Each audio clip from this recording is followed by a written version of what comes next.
అమరులైన కర్లా రాజేష్ మరణానికి చిలుకూరు కోదాడ పోలీసులు పెట్టిన అక్రమ నిర్బంధంలో పెట్టిన చిత్రహింసల వల్లనే కర్లా రాజేష్ అనారోగ్యానికి గురై అంతిమంగా ఆయన మరణానికి దారితీసింది. ఇందులో మొదటి దోషులు చిలుకూరు అండ్ కోదాడ పోలీసులు. అదే సమయంలో అనారోగ్యానికి గురైన కర్లా రాజేష్ హుజూర్నగర్ ప్రభుత్వ ఆసుపత్రిలో చేరినప్పుడు, ఆ తర్వాత సూర్యాపేట ప్రభుత్వ ఆసుపత్రి చేరినప్పుడు వైద్యుల నిర్లక్ష్యం కూడా ఆయన మరణానికి తోడైంది.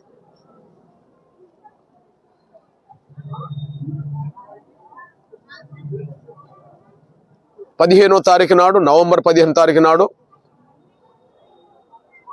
జైల్లో ఉండబడే రాజేష్ హుజూర్నగర్ ఆసుపత్రికి వచ్చినప్పుడు జలుబు, దగ్గు, తీవ్రమైన ఆయాసంతో వచ్చాడు. ఉదయం 10:30కు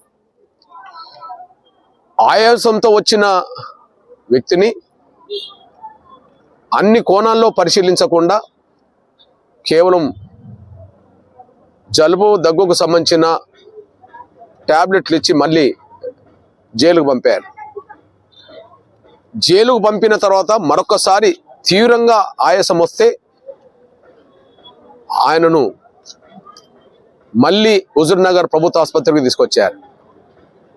4:15కు ప్రభుత్వ ఆసుపత్రికి తీసుకొస్తే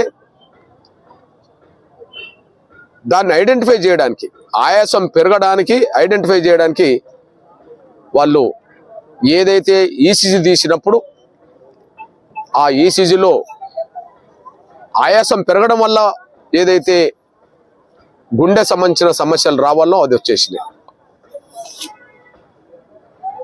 అప్పుడు ఐడెంటిఫై చేశారు. అదనంగా అక్కడ 3 గంటలు టైం తీసుకున్నారు.